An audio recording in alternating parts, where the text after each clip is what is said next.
죄의 밤은 깊어가고 성난 물결 설렌다. 어디 불빛 없는가고 찾는 물이 많구나. 우리 작은 불을 켜서 험한 바다 비추세. 물에 빠져 헤매는 이 건져내어 살리세. 너의 등불 거두어라.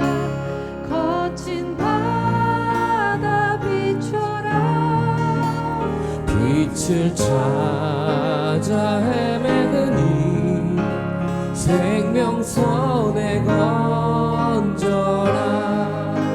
우리 작은 불을 켜서 험한 바다 비추세. 물에 빠져 헤매는 이 건져내어 살리세. 우리 작은 불을 켜서 험한 바다 비추세. 물에 빠져 헤매는 이 건져내어 살리세.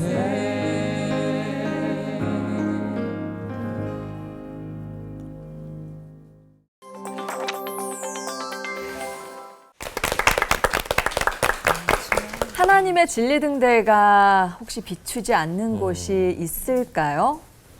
골고루 비춰질 텐데 그런데도 이렇게 말씀대로 살기 어려운 문제들이 현실에 많은 건지 모르겠습니다. 그래서 마련한 시리즈입니다. 예수님의 산상수훈, 말씀대로 살아보기. 자, 두 번째 시간인데요. 이웃을 사랑하고 구제하라는 말씀입니다. 오른손이 한 일을 왼손이 모르게 하라고 그랬는데 그게 근데 가능한가요?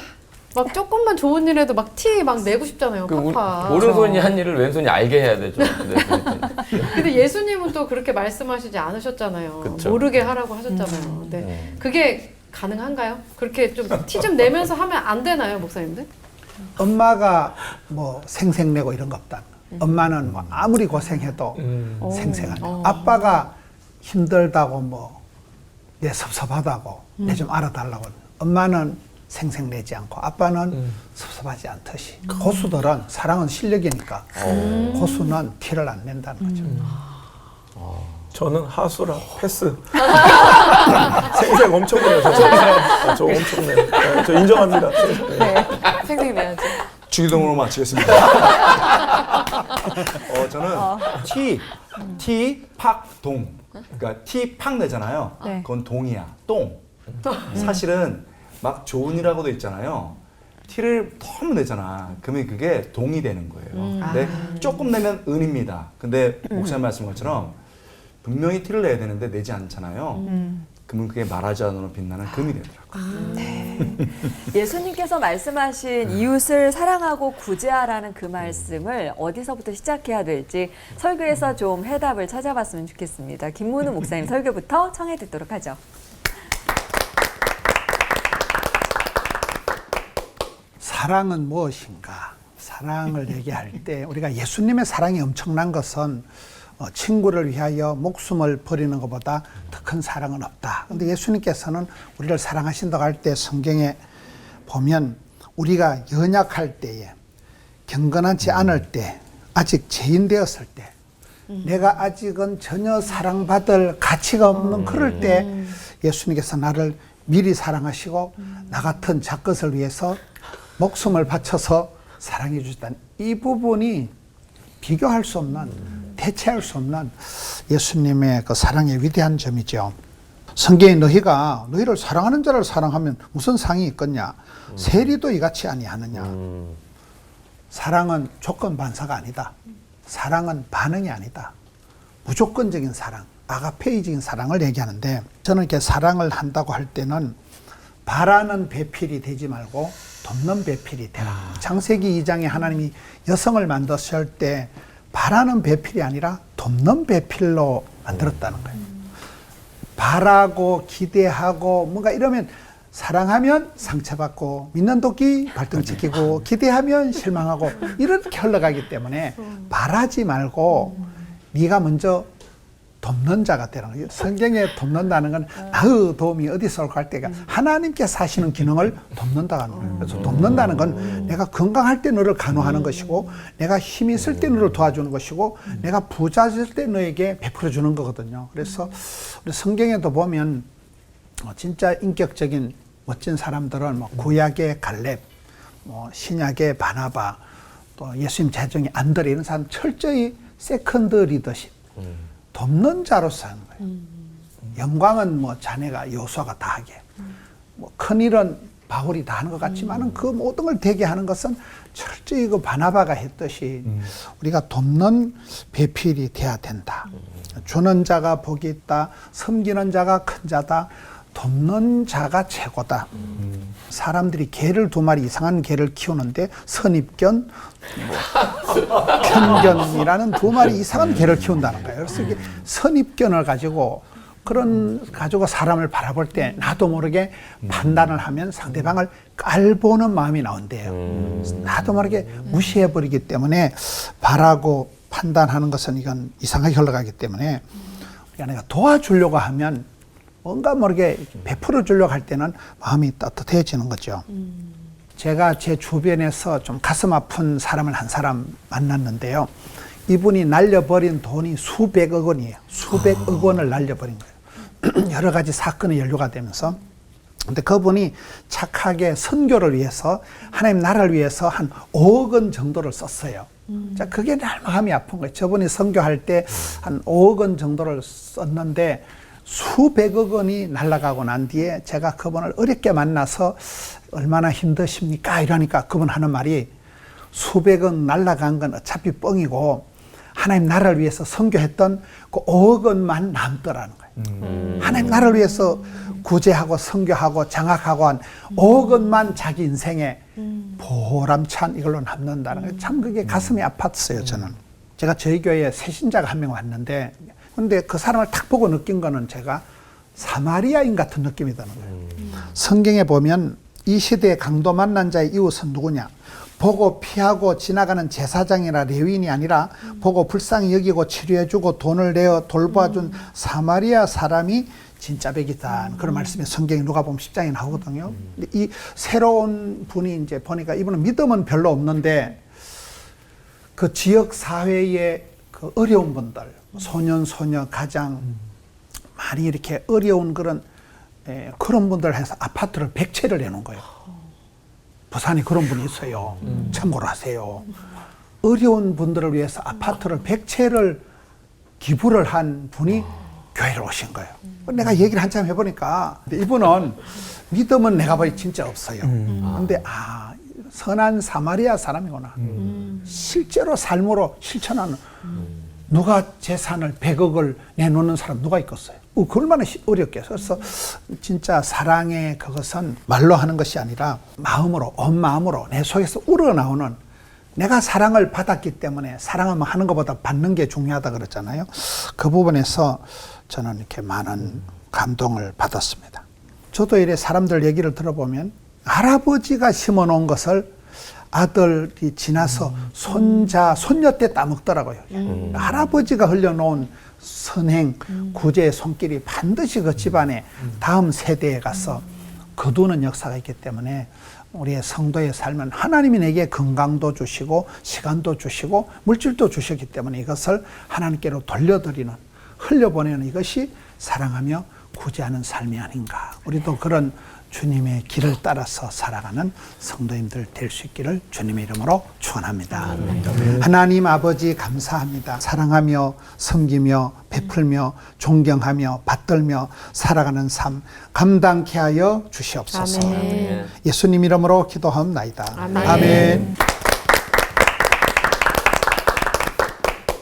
우리는 너무 많은 것을 누리고 또 많은 것을 혜택으로 가지고 있으면서도 지금 수많은 사람들의 아픔과 이웃의 소외 또 절망, 슬픔, 외로움, 가난과 또 질병을 우리는 자꾸 모른 척 한다는 거죠. 하나님께서는 오늘 왜 이런 것들을 허용하시는가? 실은 여러분, 과학에서 법칙이라고 부르는 것들은 예나 지금이나 동서양이나 어떤 상황 조건 모든 것을 바뀌어도 0.0000001%의 예외도 없을 때만 법칙이라는 단어를 허용해 줍니다. 그렇다면 이거는 자연의 질서고 이 온 우주의 통치 질서라면 그건 누가 제정하고 누가 만드신 거예요? 하나님의 법칙이에요.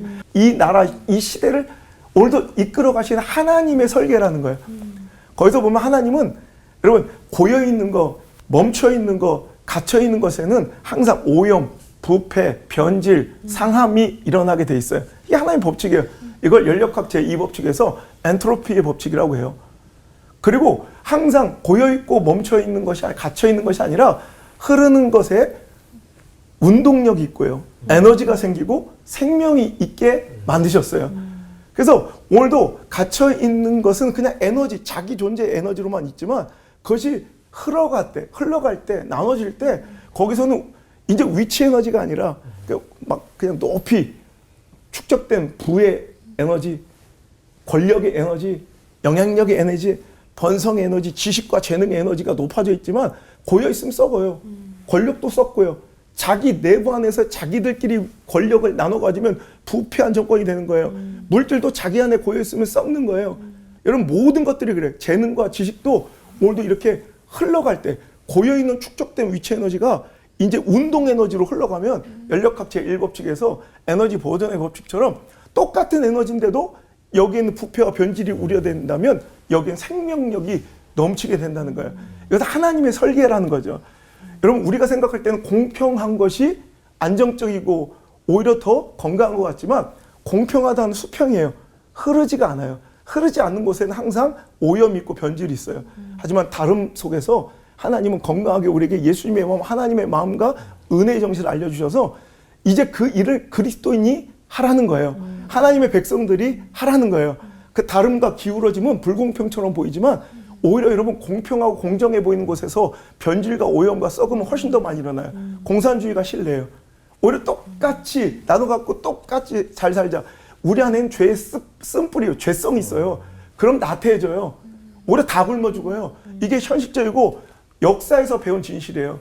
그래서 여러분 자본주의는 오히려 기울어진 불공정한 룰 속에서 오히려 가진 자가 다 갖다 결국엔 한계에 부딪혀 자본주의는 자멸할 것이다. 이게 마르크스와 엥겔스의 주장이지만 이게 분명히 맞아요. 자본주의는 한계가 있고 반드시 언젠간 망하게 모든 부가 깔때기처럼 부유한 자에게 몰려들 수 있는 불공정한 룰이에요. 그런데 망하지 않아요. 오히려 평등해 보이는 공산주의는 망하고 오히려 불공평해 보이는 자본주의는 계속 건강을 유지하는 이유는 엥겔스나 마르크스가 상상도 못했던 바로 프로테스탄티즘, 그러니까 기독교인들의 이 긍휼의 마음, 그러니까 상상도 못한, 그들은 계산을 못한 하나님의 사람들의 긍휼과 구제와 나눔을 그들은 계산하지 못하는 거예요. 오히려 그 다름 속에서 수많은 사람들은 빌 게이츠 보세요, 워런 버핏 보세요, 나누고 흘리는 거예요. 한국 교회를 보세요, 여러분 흘리고 나누는 거예요. 그래서 시대를 오히려 아름답게 건강하게 유지시키며 오늘도 시대를 살리는 그 역할을 우리 그리스도인들이 하고 있다는 거죠. 멀리 또 이런 얘기하면 아프리카의 뭐 남의 얘기처럼 들리지만 근데 지난달 조사해 보니까 한국인들 여론조사를 해봤더니 자기 이웃에 누가 살고 있는지 모르는 사람이 무려 40%가 넘는데요. 그러니까 오늘 우리는 이 말씀 속에서 막 그냥 거창하고 원론적이고 막 이런 뭐 신학적인 이런 메시지를 듣기보다는 오늘 당장 이 방송을 보시거든 옆집 문을 놓고 해보시길 바랍니다. 그리고 여러분이 가진 것 따뜻한 그 마음, 어떤 사람들은 여러분의 띵동 초인동 소리에 그냥 안녕하세요 그 인사말과 그 외로움을 이해하는 그 당신의 따뜻한 눈빛과 따뜻한 손 한 번 잡아줌으로 다시 살아갈 용기와 힘을 얻는 이웃들도 있을 테니 말입니다. 기도하겠습니다. 하나님, 다름은 불공평하고 침묵하시며 이상하게 일하지 않는 숨어 계신 하나님의 이상한 모습처럼 보였지만 실은 우리를 제일 잘 아시고 천하 만물을 창조하신 하나님의 설계이며 법칙인 줄 알았습니다. 다름이라는 기울어짐 속에서 건강하게 흐르라는 너희들이 복의 통로가 되라는 하나님의 귀한 명령을 받고 이제 실천하는 아름다운 그리스도인들 되게 하여 주옵소서. 정말 실천하고 이웃의 문을 두드려보는 우리 사랑하는 올폰 모든 가족들 되게 하여 주옵소서. 사랑합니다. 나의 사랑 우리 구주 예수님의 이름으로 기도합니다. 아멘. 산상수훈에 이런 말씀이 있죠. 우리가 다른 그 산상수훈에 나는 너희에게 이르노니 너희 원수를 사랑하며 너희를 박해하는 자를 위하여 기도하라. 그러니까 어려운 사람을 도와주고 또 우리가 선한 일도 해야 되지만 어쩌면 우리가 북한에 빵을 보내고 또 여러 인도주의적인 일을 할 수 있어요.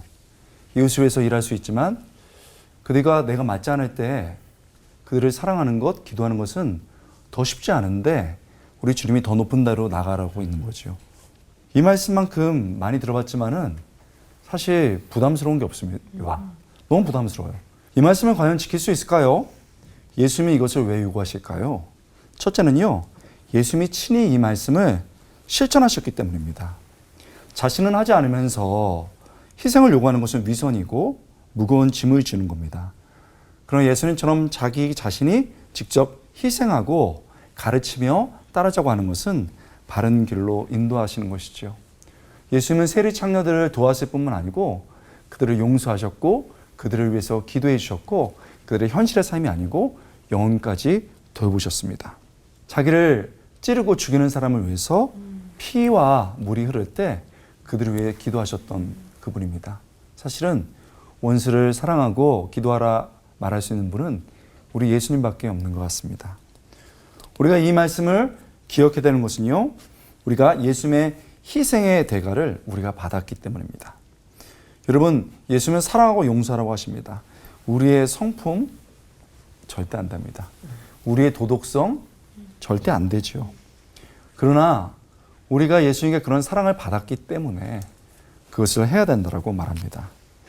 요한일서 4장 10절은 이렇게 말합니다. 사랑은 여기에 있으니 우리가 하나님을 사랑한 것이 아니요 하나님이 우리를 사랑하사 우리를 죄를 속하기 위하여 화목 제물로 그 아들을 보내셨습니다. 사랑하는 자들아, 하나님이 이같이 우리를 사랑하셨은즉 하나님이 그렇게 하셨기 때문에 우리도 서로 사랑하는 것이 마땅하는도다. 도덕성이 아닙니다. 책임이 아닙니다.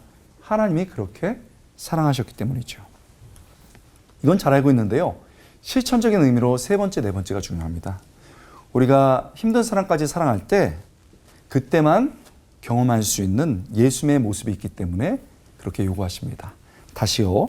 사랑하고 용서할 때만 경험할 수 있는 예수님의 모습이 있기 때문입니다. 사실 이얼폰이 굉장히 어려운 주제를 우리에게 던지고 있고 도와줘야 할 뿐만 아니고 그 영혼 위해서도 내가 너무 싫은 사람까지 품는 이 연습을 하면서 우리는 이거 내 힘으로 안 된다. 그렇지만 주님이 하라고 해서 괴로워하지요. 그리고 생각하고 괴로워하는 가운데서 그때 보이는 예수님이 있습니다. 생각하고 고뇌하는 것 자체가 주님 앞에 서는 거예요. 생각하고 고뇌하면서 그때만 만날 수 있는 예수님이 있습니다. 여러분들이 하지 못할 것 같아. 내가 어려운 사람을 도울 뿐만 아니고 그의 영혼을 위해서 기도하고 품고 있어. 그거 자체가 주님의 자리에 서는 것이고 주님이 너무 귀하게 보는 거예요. 여러분, 우리 주님이 그걸 아세요. 얘야 힘들지? 어렵지? 근데 좀 해봐. 그때 만날 수 있는 내가 있고 그때 만날 수 있는 은혜가 있어. 이렇게 말씀하고 있는 겁니다. 마지막 네 번째는요. 사랑하고 용서할 때 나타나는 하나님의 존재가 있습니다. 다시요. 하나님이 눈에 보이지 않는데 어떻게 하나님이 이 가운데 있겠어요? 우리가 사랑하고 용서할 때 하나님의 존재가 드러나는 거예요. 여러분, 우리가 사랑할 수 없는 사람에게 나누어 주고 영적으로 용서할 수 없는 사람을 용서해 주고 기도할 때 모든 사람이 알아요. 저 사람의 능력으로 되는 게 아니야. 저 사람은 그렇게 도울 수 있는 사람이 아니야. 저 사람은 품을 수 있는 사람이 아니야. 그런데 그 뒤에 누가 계시는구나. 요한일서 4장 12절 말씀. 어느 때나 하나님을 본 사람이 없을 때 만일 우리가 서로 사랑하면 하나님이 우리 안에 거하시고 그의 사랑이 우리 안에 온전히 이루느니라. 하나님의 존재가 이렇게 드러나는 거죠. 저는요, 이 설교 진짜 하기 싫었어요. 목사가 제일 못하거든요. 왜냐하면 공격도 많이 받고 그 다음에 가르친 대로 살지 못하기 때문에 그래요. 그런데 저한테 이 주제가 왔을 때 너무너무 고통스러웠어요. 그냥 돕고 저도 많이 헌금하거든요. 이게 돕는데 그것까지는 되는데 우리가 교회도 그것 되는데 우리 한국 사회가 진짜 안 되는 거는 한국 교회가 진짜 못하는 거는 왼수 같은 사람을 품는 거를 못하고 있는 거예요. 그게 진짜 근본적인 문제거든요. 그러면 그것과 하면 다 할 수 있거든요. 나는 하지 못할 것 같아. 그러나 정말 어려운 사람들을 이 돕는 작은 것, 김치 하나라도 그리고 단돈 1,000원이라도 그 돕는 그 작은 손에서 하나님 나는 정말 그분을 용서할 수 없을 것 같아요. 그 사람을 내 마음에 들일 수 없을 것 같아요. 그렇지만 고민이 되네요. 그렇게 고민하면서 기도하는 그 순간 그는 이미 주님의 편 귀한 하나님의 자녀들입니다. 기도하겠습니다. 하나님 어떻게 저희의 힘으로 사람을 도울 수 있겠습니까? 그러나 나 위에 죽으시고 나에게 은혜 베풀으신 주님을 바라보면서 내가 할 수 있는 작은 도움을 주고 내가 용서하기 원합니다. 안 돼서 고민하고 안 돼서 무릎치며 기도하고 있는데 딸아, 아들아, 네가 이미 하고 있다 말씀하십니다. 그렇게 하기를 원합니다. 도와주시옵소서. 아멘. 예수님의 이름으로 감사하며 간절히 기도드리옵나이다. 아멘. 아멘.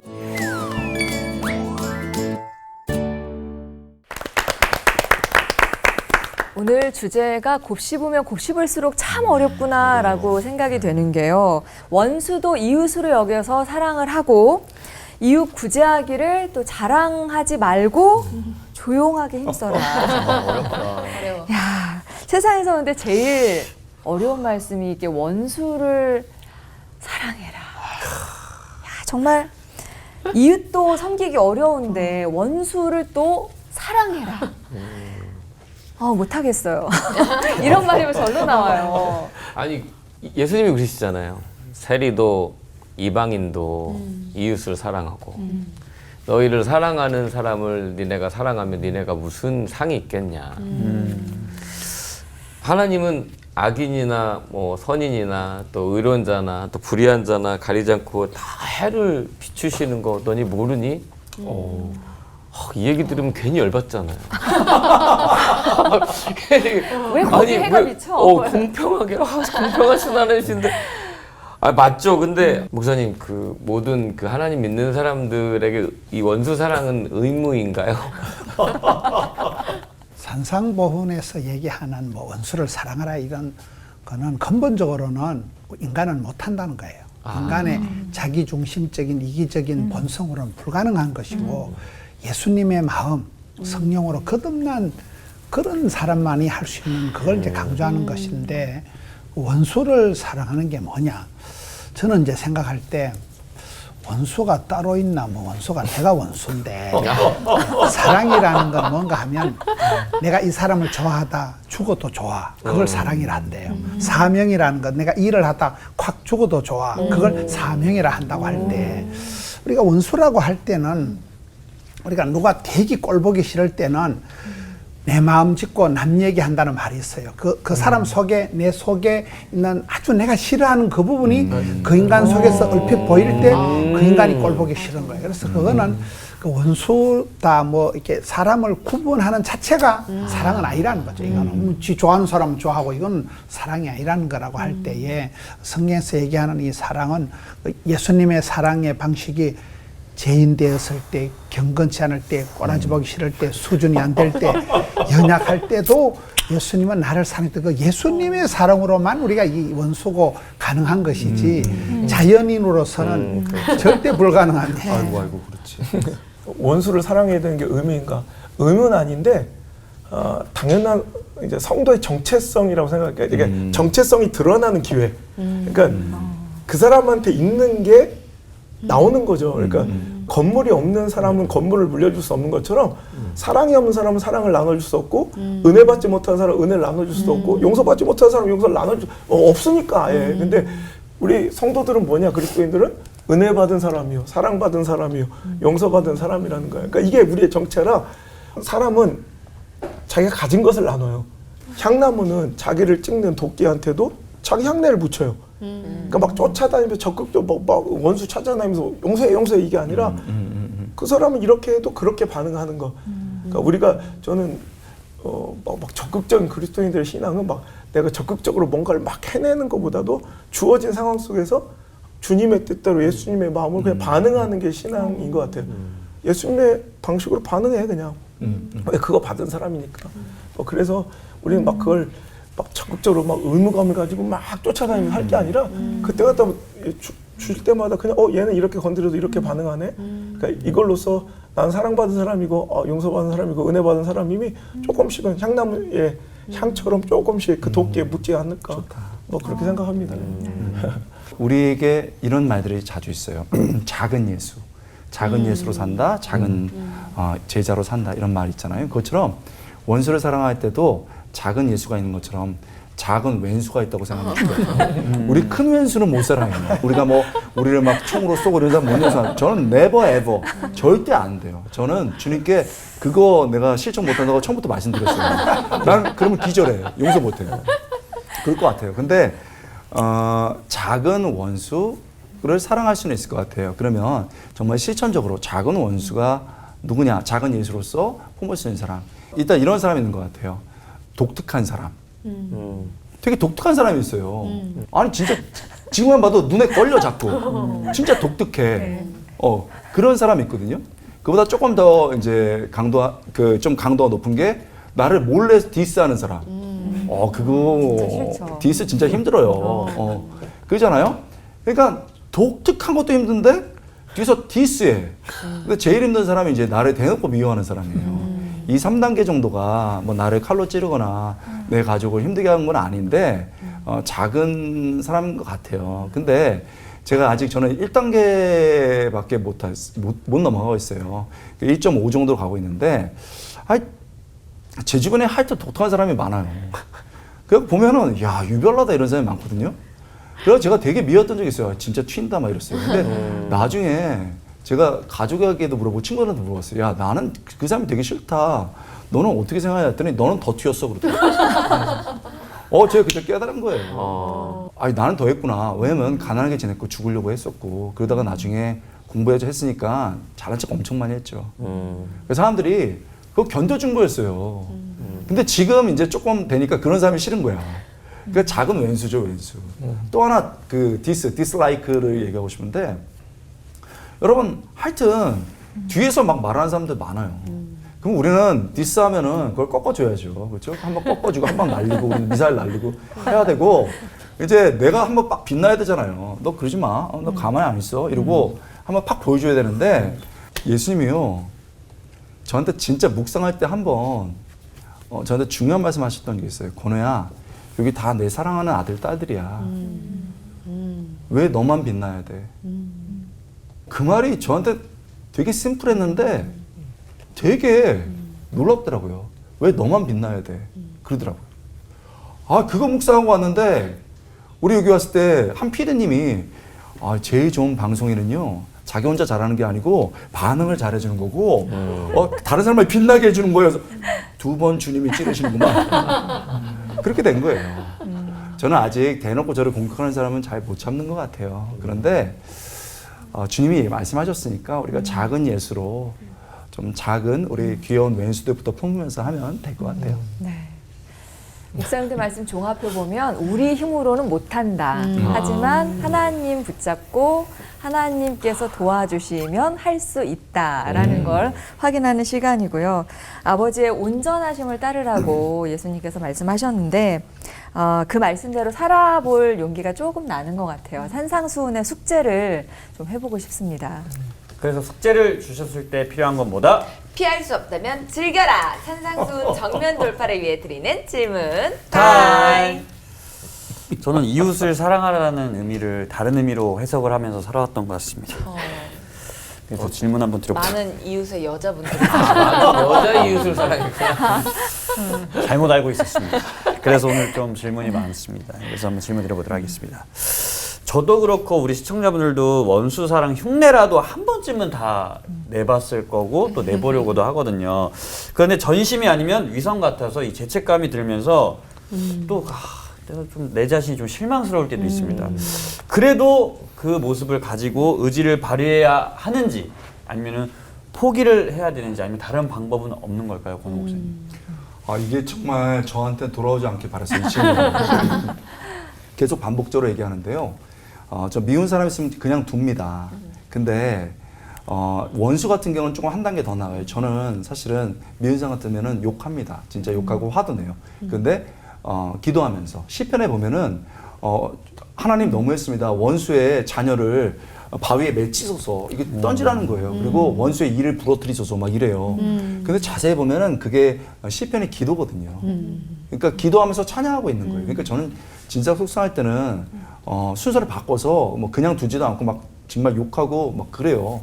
막 하면서. 그런데 그 앞에서는 얘기 안 하죠. 그리고 두고 말했잖아요. 하나님께 맡겨요. 그다음에 내가 할 수 있는 일에 최선을 다하는데 그것도 못할 때가 진짜 짜증나요. 약간 강도가 심하면은 이게 선물도 안 되고 속도 되게 상해요. 근데 그때 제가 화도 나고 용서도 안 될 때 아까 우리 목사님들 말씀하셨는데 내가 좀 넉넉해야 내가 좀 은혜가 넘쳐야 이게 품고 베풀 수 있는 거예요. 근데 그렇게 할 수 있는 게 말씀이잖아요. 그래서 저는 사실 막 신경질도 내고 하나님께 기도한 다음에 가만히 두고 또 선물 줬는데도 안 받아 막 이러고 나가는 사람도 있거든요. 그러면 이제 와서 다시 이제 기도하면서 이제 말씀을 보는데 어려워요. 원수 사랑 푸는 게 어려워요. 근데 말씀이 이제 젖어들면 될 때가 있어요. 그래서 제가 최근에 그냥 정말 그렇구나 이 말씀 준비하면서 다시 했던 거 제가 묵상 노트를 써왔는데 설명이 필요 없어요. 그냥 제가 성경 말씀을 왜 우리가 용서하고 품어야 되는지를 얘기해 볼게요. 근데 이게 남의 얘기니까 주인공을 바꿔서 제 이름을 넣고 여기에 있는 사람 한 명 이름 넣어서 제가 미리 말씀 안 드렸는데 양해해 주세요. 읽어볼게요. 마태복음 18장 말씀이에요. 그러므로 천국은 그 종들과 결산하려 하던 어떤 임금과 같으니 결산할 때에 10,000달란트 즉 수백억 빚진 권호를 데려오매 갚을 것이 없는지라 저 갚을 것 없어요. 없는지라 주인이 명하여 권호의 몸과 아내와 자식과 모든 소유를 다 팔아 갚게 하라 하니 권호가 엎드려 절하며 이르되 내게 참으소서 다 갚으리이다 하거늘 권호의 주인이 불쌍히 여겨 놓아 보내며 그 빚을 탕감하여 주었더니 와 룰루루 권호가 나가서 자기에게 100데나리온 700만 원 빚진 동료 장주를 만나 붙들고 목을 잡고 이르되 빚을 갚아라 하매 그 동료 장주이가 엎드려 간구해 이르되 나에게 참으소서 갚으리이다 하되 허락하지 아니하고 이에 가서 권호가 빚을 갚도록 장주이를 옥에 가두거늘 올포온 동료들이 그것을 보고 몹시 딱하게 여겨 주인에게 가서 그 일을 다 알리니 이 주인이 그를 불러 말하되 악한 종 권호야 네가 빌기에 내가 내 빚을 전부 탕감하여 주었거늘 내가 너를 불쌍히 같이 너도 내 동료 장주이를 불쌍히 여김이 마땅하지 아니하냐? 하고 주인이 노하여 그 빚을 다 갚도록 권호를 옥졸들에게 넘기니라. 너희가 각각 100억. 마음으로부터 형제를 용서하지 않으면 나의 하나님 아버지께서도 너희에게 이와 같이 하시리라. 제가 얼마나 목사지만 학교 선생이에요. 또 저 안 얻었으면 이름을 넣고 그렇게 했겠어요. 저도 몸부림을 치고 있는 거예요. 그런데 우리 주님이 얼마나 귀하시냐면 생각하고 몸부림 치고 있는 것을 잘하고 있는 단계로 넣어주신다는 거예요. 이렇게 하면서 찬양 드리면서 말씀 묵상하고 왔거든요. 그러니까 되더라고요. 우리가 너무 위축되지 말고 정말 이렇게라도 하고 있구나 생각하고 노력하는 것을 1단계로 놓고 귀하게 여기시는 하나님 바라봤으면 좋겠습니다. 하나님 말씀을 믿고 따르면은 언젠간 저도 좀 너그러운 마음이 생기지 않을까 그런 생각이 듭니다. 그런데요, 원수 사랑에 비하면은 이웃을 구제하는 일은 비하면 그에 비하면 조금 해볼 수 있겠는데 어째서 왜 알리지 말라고 하신 건지 저는 좀 관종이라서 그러게. 널리 알리고 싶거든요. 원래 그러니까. 좋은 일을 하면은 요즘은 널리 SNS에 알려라. 그러니까. 선한 영향력을 이렇게 남들한테 알려야 그들도 따른다 이렇게 하는데 왜 은밀하게 해라. 은밀하게 할 때 아버지가 갚으신다는 건 무슨 말씀이신가요, 목사님? 안호성 아, 저요? 목사님께 질문드립니다. 이거는 뭐 알리지 마라. 이게 알려졌냐, 뭐 누구에게 공개가 됐느냐, 뭐 이 문제가 아니라 그 동기의 선함, 순수함, 목적의 순수함, 선함, 뭐 이런 것 같아요. 그러니까 동기가 선하고 목적이 순수한가. 그러니까 알리는 것의 그 목적이 뭐야? 동기가 불순하잖아요. 그러니까 내가 높아지고 싶고, 나 이런 사람을 의로운 알리기 척하고 위해서. 싶고, 그러니까 자기를 내세우고 싶고, 진짜 그 사람을 사랑하는 헌신적인, 희생적인 예수님의 그 마음으로 하는 게 아니라, 그러니까 회칠한 무덤 같이 바리새인들처럼 드러내고 싶은 그 마음이 앞섰다면, 그것은 그렇게 아름다운 헌신이 아니다라는 의미로 받아들여져. 왜냐하면 공개적으로 알리고 널리 이런 뭔가 이렇게 홍보해야 할 구제도 분명 있어요. 그 귀한 선교 단체들이나 NGO 단체들 그런 캠페인 하잖아요. 뭐 챌린지로 이어가잖아요. 나 이렇게 했어요. 알려서. 그러니까 이런 공적인 일이 있어요. 그러니까 시대적 공적인 일은 이렇게 선한 의도와 목적 가졌다면 충분히 알리고. 그래서 저도 이게 장점으로 발휘되는 게 제가 이렇게 열심히 헌신하고 제가 이 말씀 전하려면 저는 항상 이건 좀 강점이에요. 어떤 말씀 전하려면 그 전에 제가 미리 하고 와요. 그러니까 저는 이렇게 성실함에 대해서 얼마 전에 설교할 때 제가 하루도 안 빼놓고 3시간씩 운동을 지금 한 6달 했어요. 그리고 나서 그 설교해요. 이렇게 성실하게 하니까 종아리가 지금 10cm가 늘어나더라. 이걸 딱 보여주려고. 그러니까 이번에도 이 설교하기 전에 제가 지난주에 좀 큰 헌신들을 이렇게 하고 왔어요. 뭐 생색 내잖아 이렇게. 그런데 그걸 따라서 수많은 우리 성도들이 같이 헌신하고 그 우리가 이 어려운 이런 교회들 암 걸린 이런 목회자 수술비 뭐 이렇게 우리 그러니까 내가 먼저 이렇게 했다 이렇게 얘기하면서 알리니까 이건 공적인 부분에서 이렇게 캠페인을 벌이고 챌린지를 이어가니까 우리 성도들도 막 따라서 자기도 하고 싶습니다 그래가지고 요 한 주간 지난 한 주에도 굉장히 큰 헌신들을 이렇게 하고 왔어요. 그렇지만 사적인 부분이 있잖아요. 그러니까 그 사람의 약간 치부나 아픔이 드러나거나 그 사람을 약간 부끄럽게 한다거나 이런 부분에서는 정말 은밀하게 누구도 모르게 전 이런 일은 지금까지도 얘기하지 않는 뭐 많은 것들이 있거든. 우리 교인들 아무도 모르는. 그러니까 그런 부분에서 지혜롭게 선한 동기를 가지고 순수한 목적 가지고 한다면 하나님은 정말 우리 중심을 보시는 분이라 목사님은 실제로 자랑하는 게 아니고 두렵고 떨림으로 선한 목적으로 나누는 거예요. 자랑하는 거랑 나누는 건 다른 그래서 것 같아요. 정말 목사님 귀여워. 감사해요. 그러니까 은혜를 받으신 게 은혜 받았어. 자기만 안 빛나고 나도 빛나게 해주시려고 막 해주시니까 진짜 얼마나 빛나. 감사하죠. 진짜 빛나. 네. 네. 조금만 생색 네. 내겠습니다. 예. 마음으로. 네네. 저는 크게 생색내도록 하겠습니다. 저는 이 원수 사랑도 또 이웃 사랑도 곰곰이 생각해 보면 이 김문우 목사님 말씀처럼 어머니들의 사랑이 그랬던 것 같아요. 대체 어머니들 안에 어떤 DNA를 주셨기에 항상 저희 어머니 얘기 안 하시면 뭐 왼수 같은 남편, 또 그다음에 또 그냥 자식들도 사랑을 계속 그렇게 펴주시고 없는 또 살림에도 교회를 누구보다 열성이실 수가 있을까요, 목사님? 최근에 제가 이제 아주 훌륭한 그 선교하는 목사님을 한번 만났어요. 이성수 목사님이라고 가덕교회 그 목사님인데 이 목사님은 시골에 부임을 해서 갔는데 어촌에 농어촌에 바닷가에 할머니들만 30명 계신 그런 교회를 가서 이분이 이제 선교를 했다. 지금은 뭐 교인이 200명이 되고 80몇 개국에 막 몇백 명의 선교사를 실제로 모시고 와서 그게 시골에다 집을 이렇게 선교관을 9채를 지어가지고 거기서 선교사님들이 사는 거예요. 그래서 이분이 너무 선교를 잘하니까 인천의 큰 교회에서 이분을 불러다가 선교회 헌신예배 강사로 하면서 그 선교관을 운영하는 그 장로님들, 권사님들이 물어보더라는 거예요. 목사님, 선교도 좋고 한데 선교사 중에 이제 또라이도 있고 선교사 중에 막 와서 막 그 선교관에 물건을 훔쳐가는 사람도 있고 웃기는 선교사들이 있는데 그런 인간들을 어떻게 해야 되냐 이러니까 이 성수 목사님 답이 뭔가 하면 권사님 아들이라고 생각을 하세요. 권사님 조카라고 생각을 하세요. 그러니까 이제 이분은 사역자로 생각을 안 하고 항상 가족으로 생각한다는 거죠. 그런 부분에 저도 깜짝 놀랐거든요.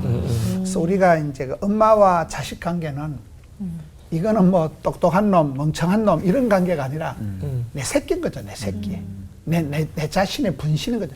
내가 10달을 뱃속에서 길러고 내가 피를 보고 난 내가 젖을 먹여서 길른 내 새끼니까 이건 가족이니까 뗄래야 뗄 수 없는 그런 그래서 그 가장 엄마의 그 사랑과 닮은 아가페이적인 희생 그 희생을 강조하는 그 사랑이 십자가의 사랑이잖아요. 그래서 그 DNA가 다르다고 보죠. 엄마들 그런 얘기 하잖아요. 아휴, 내가 안 하면 누가 하냐? 남편이 해주냐? 아들이 해주냐? 딸이 해주냐? 그러면서 엄마가 힘들어도 일을 하는 것처럼 오늘 말씀 들으니까 우리 그리스도인이 안 하면 안 될 일이 있겠구나라는 생각이 들었습니다. 그리고 우리 그리스도인들이 또 그렇게 나눔을 하고 사랑을 하기 때문에 이 세상이 좀 굴러가고 또 오늘도 살만한 곳이다라고 느껴지는 거 아닐까 생각을 해봤어요. 네. 아 근데 정말 너무 힘든 일 같아요. 이 사랑할 수 없는 사람을 사랑하는 거 너무 힘든 일 같은데 우리 목사님들께서는 하나님을 믿고 나니까 이게 가능해지더라. 뭐 이런 경험들이 있으신가요? 일단 이 문제는 보니까 할 말이 없어요. 나는 뭐 받기만 받고 살아왔기 때문에 뭐 할 말은 없는데 이해가 안 되는 예를 한번 들어볼게요. 예를 들면 제가 목회를 하면서 약간 이제 우울증이 심하다거나 좀 나를 괴롭히는 성도들이 있었어요. 인생에 도움이 안 돼. 우울증이 심하니까 막 했던 말 또 하고 막 굉장히 나한테 불편한 성가신 힘든 어떤 교인이 있었죠. 그래서 저런 교인은 인생에 도움이 안 되겠다. 인간적인 생각에 별로 내가 좀 좋아하지 않는 교인이었어요. 안 좋아했어요. 그런데 이제 그 방송국에서 성지순례를 가는데 회원 모집을 하잖아요. 방송국에서 제 이름을 걸고 이제 성지순례 회원을 모집하는데 사람들이 잘 안 오는 거예요. 근데 그 인간이 제일 먼저 등록을 하는 거예요. 그때 제가 탁 느낀 게 나는 그 집사님을 안 좋아했거든요. 맨날 나를 괴롭히고 막 그 너무 이렇게 병세가 심하니까 좀 멘탈이 약하니까 피곤한 사람이었는데 정작 내 이름으로 어떤 회원을 모집할 때 그 좀 애매한 그분이 제 일본으로 등록을 하는 걸 보고 병든 자식이어도 하는구나. 나는 별로 안 좋아했는데 그 사람은 나를 제일 좋아합니다. 그 사람은 어려울 때 항상 내 옆에 있는 거예요. 다른 데 갈 데도 없었지만은. 그래서 내가 원수를 사랑해서 덕본 거 이런 걸 예화는 안 되는데 내가 볼 때는 이제 그 사람이 신통찮은 사람이었지만은 그 사람한테 내가 진심으로 제일 좋은 목회자였기 때문에 내가 하나님 앞에 회개했죠. 그래. 내가 외모만 보고 판단하고 그런 부분이.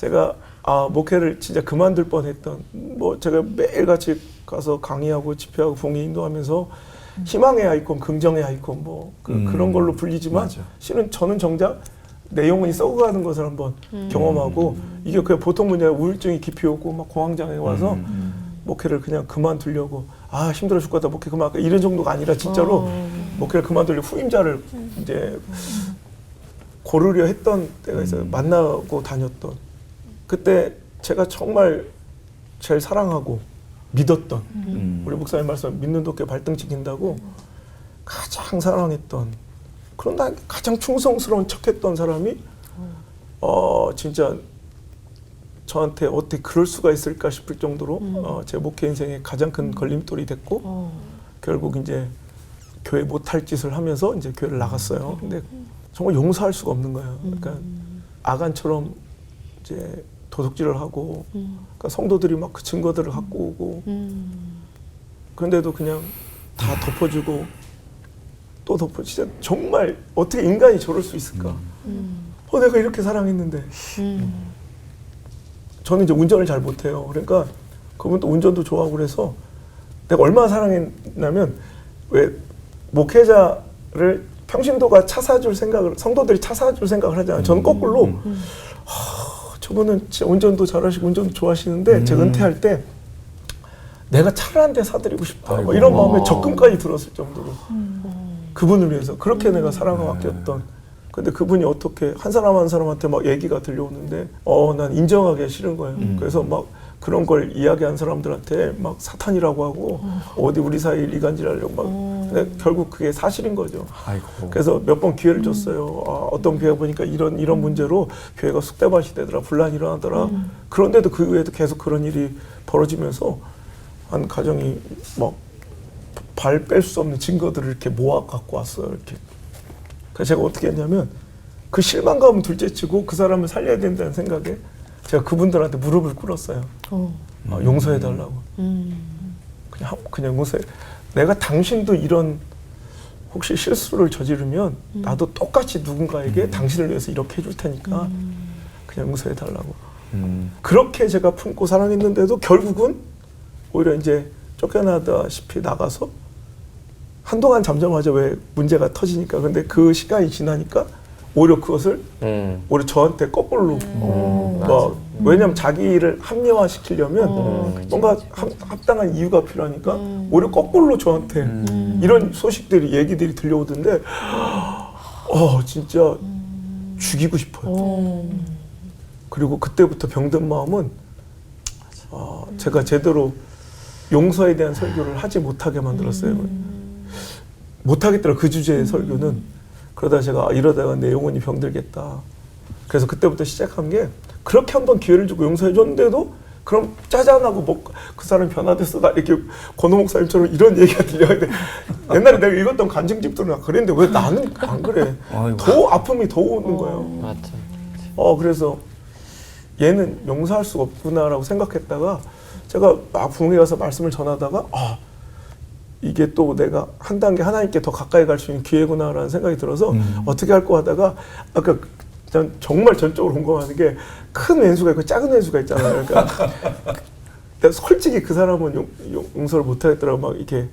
그런데 그래서 그 자녀들을 위한 축복 기도를 시작했어요. 매일 아침마다 내 인생의 첫 기도가 매일 아침 첫 기도. 오늘도 그 자녀들을 위해 기도해요. 하나님 저 자녀들을 축복해 주시고 저 자녀들 잘 되게 해주시고 그러니까 부족한 점이 있다면 그런 잘못된 모습들은 자녀들한테 물려지지 않게 해달라고. 내가 아기 때부터 키웠던 아이들이니까. 그래서 그러니까 조금은 나아지고 해결되고 내 안이 영혼이 건강해지는 것 같더라고요. 그래서 이제 다 용서했는 줄 알았어. 다 내 마음은 해결된 줄 알았어요.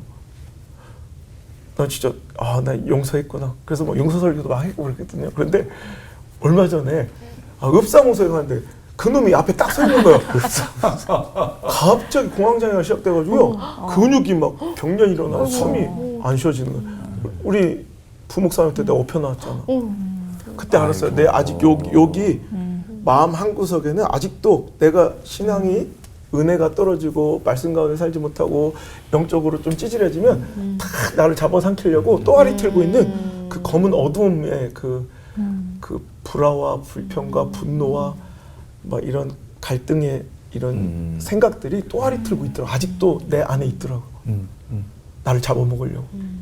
제가 오늘 이 고백을 진짜 말씀드리기 어려운 고백인데 어려운 고백이다. 방송에서는. 그런데 이 말씀을 드린 이유는 안 잡혀먹으려고 막 선포하는 거예요. 나도 이렇게 견디겠습니다라는 공개적인 선언이고요. 여러분 기도 많이 해주시고요. 계속 하나님 살아계시면 간증하면 계속 만났으면 좋겠습니다. 사랑합니다.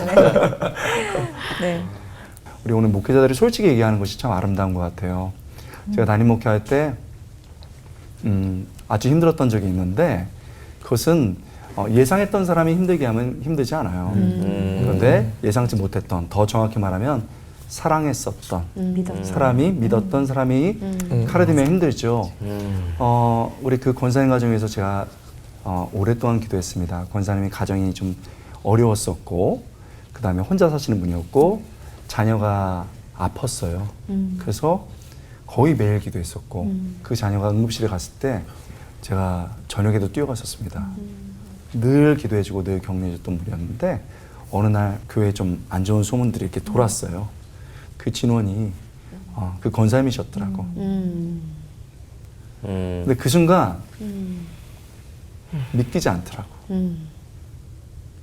그리고 나는 지금 뭘 하고 있나? 나는 지금 뭘 하고 있나? 이런 생각이 들었어요. 그러면서 한 며칠 거의 말을 못했죠. 말을 못하고 가만히 있었는데 이게 사실은 제가 그 고통 속에서 느꼈던 거예요. 그때만이 만날 수 있는 예수님이 있어요. 제자들이 딱 잡으러 왔을 때 다 떠나갈 때, 그리고 많은 사람들이 떠나갈 때 너희도 떠나려느냐 하셨던 그 예수님 마음이 느껴지면서 너무 마음이 저렸고 그때만 보여줄 수 있는 예수님이 있더라고요. 그리고 그 다음 장을 보니까 예수님이 제자들을 찾아가시더라고. 너무 쉽게 뭐 학문적으로 뭐 영어가 어떻고 헬라어가 어떻고 이랬는데 그걸 당하고 난 다음에 다시 그 예수님이 찾아가는 예수님 모습을 보면서 그 새벽에 너무 눈물이 나더라고요. 그게 저한테 잊히지 못할 기억이고, 그러니까 사실 아무것도 못한 거예요. 언제든지 뒤집을 수 있는 상태잖아요. 생각만 하고 뭐 고민만 하고 있었을 때는. 근데 사람들은 너는 아무것도 하지 않았어라고 말하는데 우리 예수님은 네가 벌써 중요한 것을 했어. 네가 그렇게 생각하고 고민하고 그런 거. 저는 지금 목사님의 얘기를 들으면서 본인은 못하겠다고 너무 힘들다고 말하지만 이미 하고 있는 걸 보거든요. 그리고 주님을 붙잡고 있는 걸 보거든요. 그래서 우리 시청자 여러분들이 나는 할 수 없어. 거기서 끝나지 않고 그때 만날 수 있는 예수님이 있어. 그리고 내가 이렇게 애쓰고 눈물 흘리고 고민하는 것 자체를 귀하게 보셔 하고 한 발 더 나가셨으면 좋겠습니다. 아멘. 예수님이 우리를 위해서 사랑의 대가를 치르신 것을 기억하고 손을 잡는다면 뿌리치시지 않을 테니까 또 저희가 저희 힘이 아닌 예수님과 함께 할 수 있겠다 싶은 생각이 듭니다. 자, 이게 몸부림친 시간이 아니었나 싶습니다. 오늘 끝인사는 다시 힘내서 외치면서 마치도록 할까요? 네. 사랑할 수 없는 사람을 사랑하시는 주님 따라 하나 되는 시간. 올보 와! 몸부림!